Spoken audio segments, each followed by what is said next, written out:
जोहार साथियों, मैं आपका भाई अनिल राजभील। साथियों, आज हम चोकरा जी से एक हवेली के बारे में जानकारी लेंगे। तो साथियों जुड़े रहे हमारे साथ, चलते हैं नमस्कार। चोकरा जी से जोहार साथियों। हवेली की चर्चा करते ये हैं। जो पहाड़ी की चोटी पर टूटी फूटी हवेली नुमा इमारत दिखाई दे रही है, आज हम इसी के इतिहास को लेकर बात करेंगे। साथियों, ये जैसलमेर शहर से लगभग 6 किलोमीटर के आसपास दूरी पर है और ये एक ऊंचे पहाड़ की चोटी पर है जो आपको दिखाई भी दे रहा है।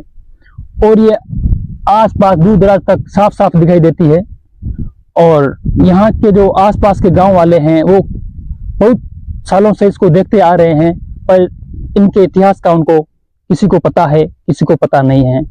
लोग आते हैं यहाँ पर, कुछ पार्टियां करते हैं, कुछ यहाँ तोड़फोड़ करते हैं और एंजॉय करके जाते हैं, पर उनको इस हवेली की अहमियत के बारे में पता नहीं है, इसके इतिहास के बारे में पता नहीं है।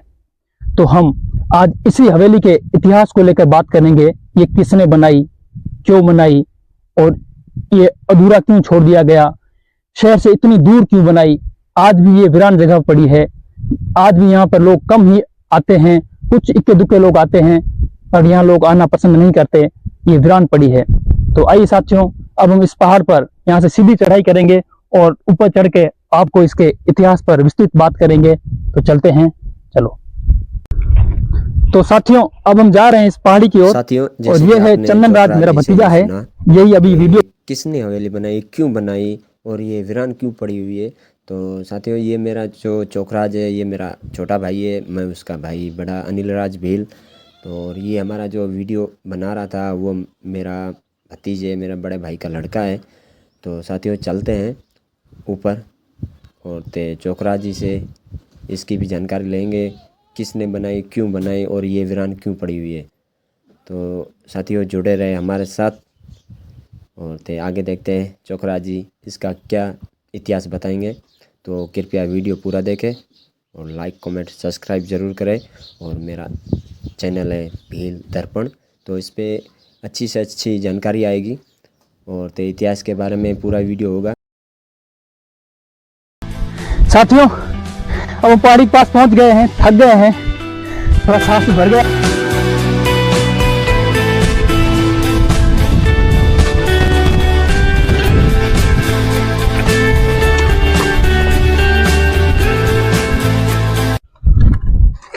साथियों, अब हम आ गए ऊपर हवेली के पास और इधर ये देखो नज़ारा कैसा दिखाई दे रहा है। बहुत ही ऊपर पहाड़ी है, नज़ारा अच्छा दिखाई दे रहा है। ये है हवेली जिसके बारे में हम आज बात करेंगे। इधर लो थोड़ा, ये देखो वीरान जगह पड़ी है, आसपास कोई घर, कुछ इंसान कोई दिखाई नहीं दे रहे हैं। ये वीरान क्यों है, आज इसी को लेकर बात करेंगे, पता करेंगे आज ये वीरान क्यों है। साथियों, ये हवेली है, थोड़ा घुमाओ चारों तरफ। यहां से ये खिड़कियां हैं, 3 खिड़कियां बनाई हुई है। ये यहां से देखो नीचे कितना ढलान में दिखाई दे रहा है, कितनी ऊंचाई पर है। थोड़ा इधर लाओ, यहाँ लाओ। और ये सीढ़ियां थी जो तोड़ दी है लोगों ने। ये पहले यहाँ टूटा फूटा था, यहाँ पर पूरी नीचे टाइलें लगी हुई थी, वो तोड़ दी थी। फिर ये किसी ने अच्छा ये लगा कर सेट किया। यहाँ किसी सुना था किसी फिल्म की शूटिंग भी चली थी, उस शूटिंग वालों ने यहाँ पर ये थोड़ा कवर किया था, अच्छा किया था, ताकि यहाँ बैठ सके, कोई चल सके। नहीं तो यहाँ पर कुछ पार्टी वालों ने, कुछ बदमाश लोगों ने, असामाजिक तत्वों ने इसको तोड़ दिया था। ये हमारी प्राचीन धरोहर है, इसको हमें संरक्षण देना चाहिए, सरकार को इस पर ध्यान देना चाहिए।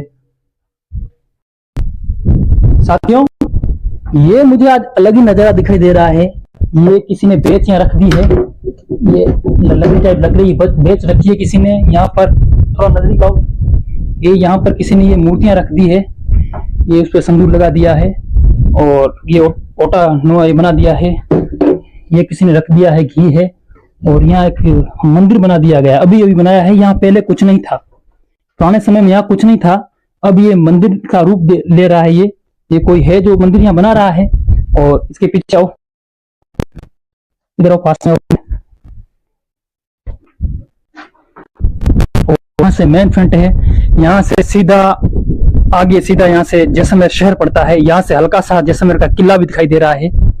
और यहाँ से आगे ये गजरूप सागर आ रहा है, गजरूप सागर है। और ज्यादा आगे मत जा भाई, थोड़ा पीछे रहे। गजरूप सागर दिख रहा है, उसके ऊपर ये कुछ मंदिर भी दिखाई दे रहा है। यहाँ से मतलब कि अच्छा नजारा दिखाई दे रहा है। ये यहाँ से है, ये एक प्रकार की बाहर हवा के लिए बैठने की है। यहाँ पर डर भी लग रहा है, बहुत ऊंचाई पर है और यहाँ पर हवा भी अच्छी आ रही है और मेरा पसीना भी सूख रहा है, कम हो रहा है। चलो तो फिर यहाँ यहीं बैठते हैं। अब हम इसके इतिहास को लेकर बात करते हैं। साथियों, अब हमने इस हवेली को बहुत देख लिया है, अब बिना समय गवाए इसके इतिहास को लेकर बात करते हैं। साथियों, ये उस समय की बात है जब जैसलमेर पर राजा मूलराज जी का राज था और उस समय उनके दीवान सालिम सिंह जी थे। मूलराज जी वृद्ध हो चुके थे, अब वो राजपाट कम ही संभाल रहे थे, उसमें भाग सक्रिय ले रहे थे और उसका पूरा राज्य का, जैसलमेर शहर का उस समय पूरा काम दीवान सालिम सिंह जी ही संभालते थे।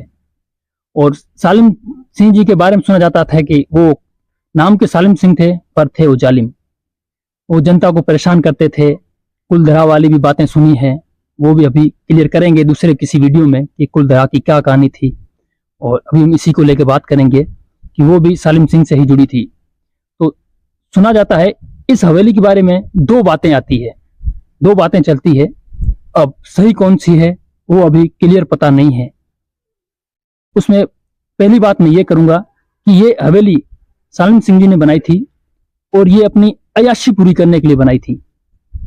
सालिम सिंह जी के आसपास के जो जैसलमेर के गांव थे उनमें अपने गुप्तचर छोड़े हुए थे, जासूस मुखबिर छोड़े हुए थे और उनको कहा हुआ था कि गांव में आसपास जो भी अच्छी लड़की, सुंदर औरत दिखाई दे तो मेरे को सूचना देना।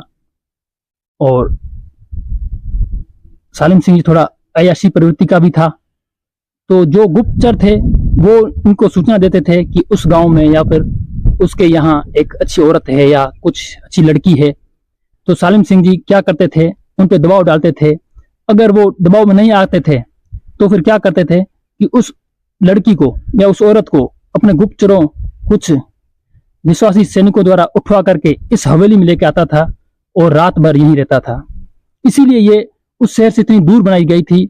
और शहर का जो राजा था मूलराज जी, वह उसके जो सैनिक है, दूसरे मंत्री थे, उनको कानो कान खबर नहीं थी कि इतनी दूर कहीं ऐसी हवेली बना रहा है सालिम सिंह जी और उसमें ये काम अय्याशी चल रही है। यहाँ वो अपनी अपनी मन की भावनाएं पूरी कर रहा है, मौज मस्ती करता था और रात भर उस औरत या लड़की को यहीं रखता था, यहाँ उनके साथ सोता था और बाद में सुबह होते ही उस लड़की को फिर उसके अपने घर छोड़ दिया जाता था। और इसी के पर्पज से ये हवेली बनाई थी और इतनी दूर भी इसी कारण थी। और एक तो ये बात है और दूसरी कहानी ये है कि सालिम सिंह जी एक शक्तिशाली हो गए थे विद्वान और वो अपना इस राज्य को हड़पना चाहते थे, जैसलमेर राज्य को।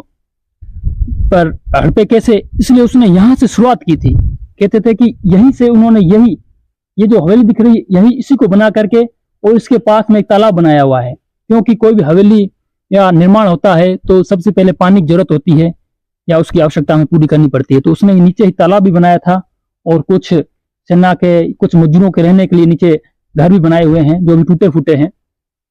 उसने ये हवेली बनाई और अफगान थे वहां के लोग, अफगान ताकतवर भी कहे जाते हैं, और अफगानों की सहायता से यहाँ पर आना जाना शुरू किया और यहाँ पर निर्माण शुरू कराया। और वो यही चाहता था कि मैं धीरे धीरे यहाँ से अपना शासन शुरू करूंगा और धीरे धीरे पूरा जैसलमेर शहर हड़प लूंगा। उस समय राजा तो मूलराज जी वृद्ध थे, बूढ़े थे और उनको मैं दबा करके ये राज्य पर राज करूंगा। पर उसके मंसूबे ये पूरे नहीं हुए। सुना जाता है कि मूलराज जी की जो महारानी थी उनको ये बात पता चल गई थी, उनके कुछ विश्वासी देश प्रेमी मतलब राज्य प्रेमी थे, उन्होंने ये सूचना दे दी कि सालिम सिंह जी ये काम कर रहे हैं। तो फिर उस रानी ने ये काम रुकवा दिया था और यहाँ के जो नीचे मजदूर थे उनको भी भगा दिया था और ये काम यहीं रुका दिया था। ये ऐसे थे सालिम सिंह जी के मंसूबे। ये दो कहानियां हैं साथियों इस इमारत को लेकर के जो अभी वीरान है, इसलिए लोग यहाँ उस समय से कम आना पसंद करते हैं। लोग कहते हैं कि ये अय्याशी के लिए बनाई थी। तो कोई कहते हैं कि अपने देश मतलब कि अपनी रियासत को हड़पने के लिए एक दीवान ने काम किया। तो मतलब कि ये मनहूस एक इमारत है जो अपने देश के लिए बगावत के अनुसार बनाई गई थी। साथियों, ये थी कहानी। आपको कैसी लगी? अगर आपको इस कहानी का पहले से पता था तो कमेंट करके बताएं, या फिर कौन सी आपको दोनों कहानियों में, दोनों इतिहास में कौन सा आपको इतिहास सही लगा वो भी बताना। जोहार।